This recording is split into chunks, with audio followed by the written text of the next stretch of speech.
tere! Olete taas tulnud vaatama meie saadet Meie inimesed. Mina olen Kirti Magnus ning tänases saates me süveneme rohkem meediavallale. Meie tänase saate külaliseks on Kristina Ränna. Tere! Tere! Küsin sul kohe küsimuse ära. Kas sa oled gümnaasiumist alates, kui sa tulid, juba teadnud, et sa tahad ajakirjanduse või nii-öelda meediaga tegeleda? Alguses, kui ma siia tulin, siis minu sooviks oli saada näitlejaks ja minna edasi siis Viljandi Kultuuriakadeemiasse. Aga kõik muutus, sest ma leidsin mingi hetk ennast rohkem kaamera taga kui kaamera ees ja mul oli juba mugavustsoon, et ma tahtsingi olla kaamera taga kui kaamera ees.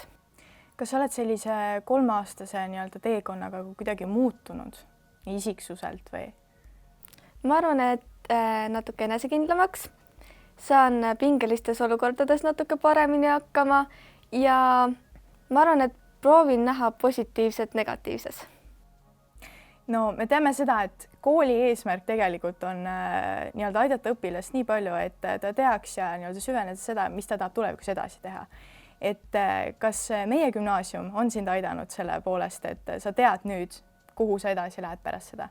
Ma arvan, et Peterson on väga hea kool selles mõttes, et Peterson väärtustab rohkem õpilast ja annab siis annab tõuke sellele, et see saaks kellegiks. See oli üks minu nii-öelda ideid ka, miks ma just Petersoni siia tulin. Et nad olid hästi siirad inimesed ja nad, nagu sa ütlesid, nad väärtustavad, eks ole, õpilast. Kas selleks, et sa otsustasid nüüd ära, et jah, et ma lähen nüüd teen seda edasi, oli ka mingisugune kindel aeg või hetk? Ma arvan, et see oligi 10. algus, et hiljem tulid teised hobid, tegevused ja siis muutus. Kas meediamoodul ise on aidanud kuidagi nii-öelda lahti mõtestada sulle ennast või ühiskonda sinu ümber? Ja kindlasti, sest ma näen ühiskonnast suuremat pilti ja ma suudan teha tänu sellele ka paremini koostööd erinevate inimestega. Aga oletame nüüd niisugust asja, et sul tuleb võimalus anda välja nii-öelda siis artikkel, omaenda artikkel kuskil suur väljaandes, kas või Postimees või Õhtuleht, eks ole. Siis millest sa kirjutaksid? Ma arvan, et see oleks üks isik, kelle muusika on siis mind hästi palju aidanud, ehk aitab kurbadel hetkedel ja ka rõõmsatel hetkedel. Selleks on siis Karl-Erik Taukar, kelle muusika mulle väga meeldib. No ma arvan, et see meeldib nii paljudelegi Eesti noortele.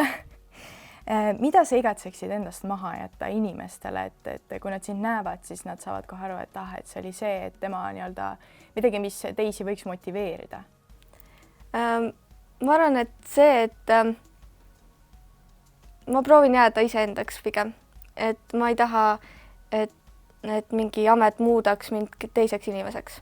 Nii et sa tahad lihtsalt tegeleda tulevikus mingisuguse ametiga, mis teeb sind tegelikult õnnelikuks. Ja. Et sa ei tule koju ja ei hakka stressama, et issand jumal, et kõik on halvasti. Ma arvan, et selle puhul ongi see, et ei saa mõelda seda, et sa saad palju palka, vaid sa pead leidma eriala, mis tõesti teeb sind õnnelikuks. Palk ei loe selle asja puhul, mis sa teed. No nagu me teame, siis vaimne tervis on palju tähtsam tegelikult kui see, mis sul siin sõrmede vahel on, eks ole.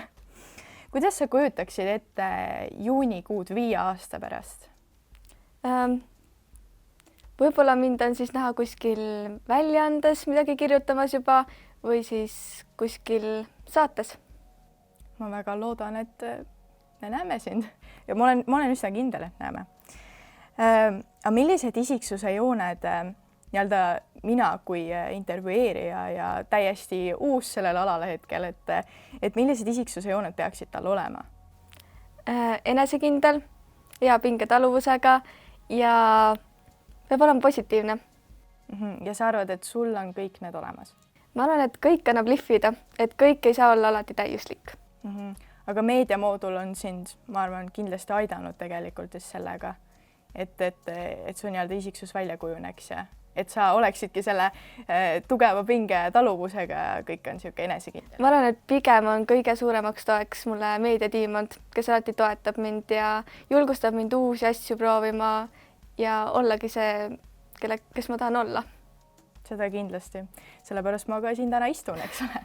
Aga suur aitäh sulle ja sellega on meie tänane saade lõppenud. Aitäh!